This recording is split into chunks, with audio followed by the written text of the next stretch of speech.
Bayangkan seorang pesakit mental yang mendakwa dirinya mendengar bisikan dari makhluk gaib. Adakah ini masalah kesihatan mental atau ada elemen mistik yang terlibat? Dari kisah seorang pesakit yang merayap di dinding seperti cicak hingga pengalaman seorang doktor yang terkejut lukisan aneh pesakitnya, cerita-cerita ini adalah kisah sebenar mereka dan ia pasti akan membuka mata kita tentang betapa kompleksnya gangguan mental yang berlaku di Malaysia. Di sini terdapat 5 kisah seram doktor sakit mental di Malaysia yang ramai tak sangka.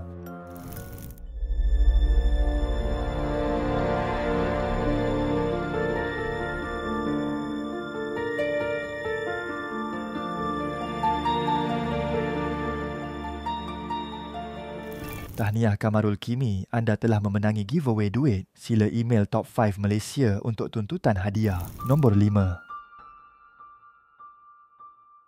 Anak berhalusinasi lukisan misteri. Menurut petikan artikel Oh Bulan, baru-baru ini seorang pakar psikiatri iaitu Dr. Nurul Syuhaida Abdul Razak telah berkongsi satu kisah yang sangat menyentuh hati dan juga menyeramkan tentang seorang remaja yang disahkan mengalami kemurungan yang teruk, dipercayai akibat dibuli hingga mengalami gangguan mental yang serius. Segalanya bermula apabila si ibu membawa anaknya untuk mendapatkan rawatan. Ibunya sendiri telah datang ke hospital, memegang erat tangan doktor sambil berkata perlahan dengan suara penuh kekeliruan dan cemas. Si ibu bertanya, penyakit anak saya ni real ke doktor atau dia cuma mengada-ngada? Dr. Nurul hanya mengangguk perlahan dan berkata, ya puan, apa yang anak puan alami itu benar.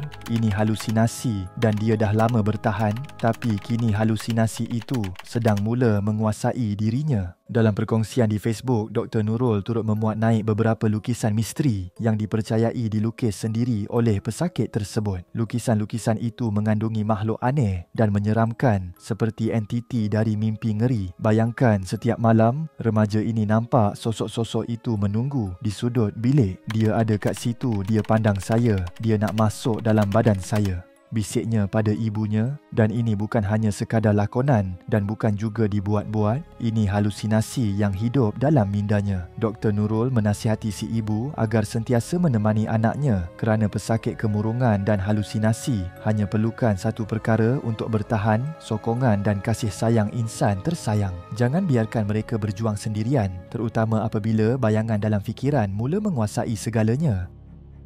Nombor 4. Kisah intern di bilik dua-way mirror.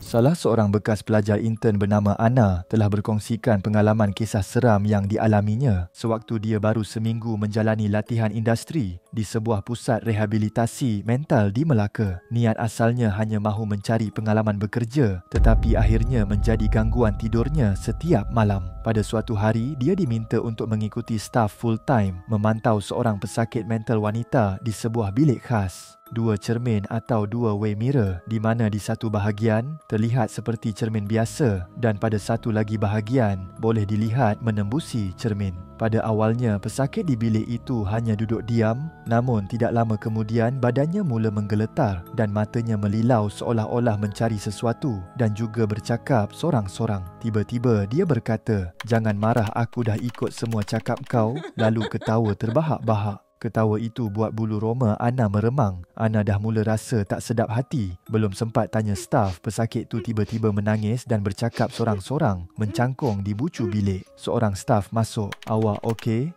Pesakit hanya senyum tenang. "Saya dah tak sunyi, saya ada kawan sekarang. Dia selalu tunggu saya bawah tangga asrama." "Kawan tu siapa?" staf bertanya. "Perempuan, rambut panjang, baju putih, kulit pucat, tapi dia baik.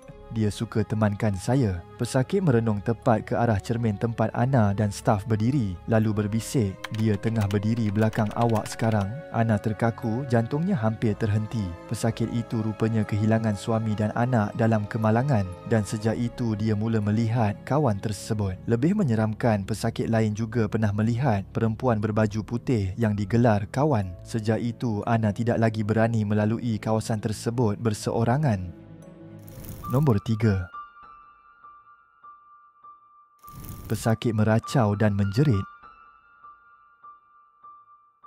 Menerusi petikan sumber Arkib Angka Negara, Faiz Najmi, seorang doktor psikiatri di sebuah hospital kerajaan. Pada satu malam doktor, Faiz bertugas di zon kuning Jabatan Kecemasan. Suasana kecoh dengan jeritan, tangisan dan tawa histeria apabila ramai pesakit psikiatri tiba serentak. Namun, keadaan tetap terkawal secara profesional. Lewat malam, keadaan terasa sangat sunyi. Hanya tinggal seorang pesakit wanita sahaja yang sudah lena selepas telah diberikan ubat penenang. Namun, secara tiba-tiba datang seorang wanita India Muslim. Dia kelihatan tenang. "Doktor, saya nampak satu lembaga keluar dari kubur. Dia suruh saya bunuh diri." Dr. Faiz memeriksanya. Tiada tanda fizikal atau mental yang serius. Tapi tiba-tiba wanita itu berkata dengan tenang, "Doktor, lembaga tu ada di belakang doktor sekarang." Dr. Faiz terkaku namun masih kekal profesional. Apa yang lebih pelik, wanita itu tahu namanya. Walhal malam itu dia tidak memakai tag nama. Dia cuba bersangka baik mungkin jururawat yang memberitahu. Kemudian wanita itu berkata, "Lembaga tu suruh doktor jawab salamnya. Kalau tak, dia akan ganggu seorang wanita bernama Maria." Tiba-tiba, pesakit yang tadi lena menjerit dengan sekuat hati,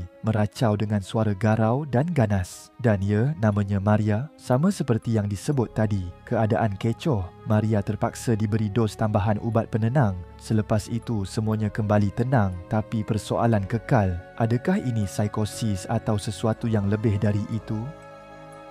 Nombor 2. Antara ilusi dan ngeri. Menurut petikan artikel Otai Cerita, seorang doktor pakar jiwa pernah berkongsi pengalaman aneh sewaktu bertugas di sebuah hospital psikiatri. Pada satu pagi yang sunyi, doktor itu terlihat seorang pesakit duduk di atas lantai dengan khusyuk. Tangannya bergerak-gerak seperti sedang menggergaji sekeping papan. Doktor secara perlahan-lahan cuba untuk mendekatinya dan bertanya, "Awak sedang buat apa tu?" Dengan wajah serius dan nada marah, pesakit itu menjawab, "Saya tengah gergaji papan ni nak belah dua." Doktor terdiam. Dia tahu pesakit tu sedang berhalusinasi, tapi ilusi yang dialami sangat kuat, seolah-olah benar-benar wujud papan itu di hadapan matanya. Apa yang lebih mengejutkan, sebaik sahaja mata doktor tiba-tiba tertumpu pada seorang lagi pesakit sedang bergayut di siling. Ya, bergayut di siling seperti seekor kelawar. Doktor mula rasa resah. Dia tanya pada pesakit yang di lantai, "Itu kawan awak ke? Kenapa dia bergayut kat atas tu?" Pesakit itu menjawab selamba, "Ha, itu kawan baik saya." Tapi dia tak betul sikit. Dia percaya diri dia tu mentol lampu. Doktor menjadi semakin bingung. Jadi dia bertanya lagi, "Kalau macam tu, kenapa tak suruh dia turun? Bahaya tahu tergantung macam tu. Saya takut kalau saya suruh dia turun, nanti bilik ni gelap." Doktor terus terdiam kaku. Sangat menyeramkan. Macam mana nak rawat kalau semua pesakit hidup dalam dunia yang bukan nyata? Jadi, bagaimana seorang doktor harus menangani pesakit yang hidup sepenuhnya dalam dunia halusinasi? Nombor 1. Dirasuk sebelum melahirkan. Menurut YouTube Galeri Kasyaf, Hemrul, seorang pakar psikiatri, pernah mengendalikan kes seorang wanita hamil bernama Ada yang sering melihat lembaga hitam dan terdorong mencederakan dirinya sendiri. Semasa sesi kaunseling bersama suaminya, Ada dianggap mengalami gangguan mental kerana sering berhalusinasi dan keadaannya semakin bertambah teruk. Namun, apa yang mengejutkan, Ada mendakwa bisikan yang didengarnya mahukan bayi dalam kandungannya. Kejadian itu begitu menakutkan hingga Hemrul sanggup merakam video sebagai bukti pengalaman yang sukar dilupakan. Beberapa hari kemudian, Hemrul menerima panggilan kecemasan bahawa keadaan Ada semakin teruk. Dia mencederakan dirinya dengan mengelak pergelangan tangan hingga berdarah teruk. Cuma Adah ni katanya dia bertegas. Dia cakap yang dia boleh kontrol diri dia boleh kawal. Dan dia kata pagi tu masa dia kelar tangan tu, bukan dia buat, tapi dia kata benda hitam ataupun lembaga hitam tu yang suruh dia buat. Adah kemudian dirawat di hospital dan dimasukkan semula ke wad psikiatri selepas cuba membunuh bayi dalam kandungannya. Pada suatu hari, seperti biasa, Hemrul dan seorang lagi doktor melawat pesakit di wad. Tiba-tiba, Adah berdiri dan memanjat dinding seperti cicak sambil merenung tajam ke arah mereka berdua. Tiba-tiba, Adah ni dia melompat tau. Macam kata laba-laba. Pop! Lompat dekat dinding. Melekat.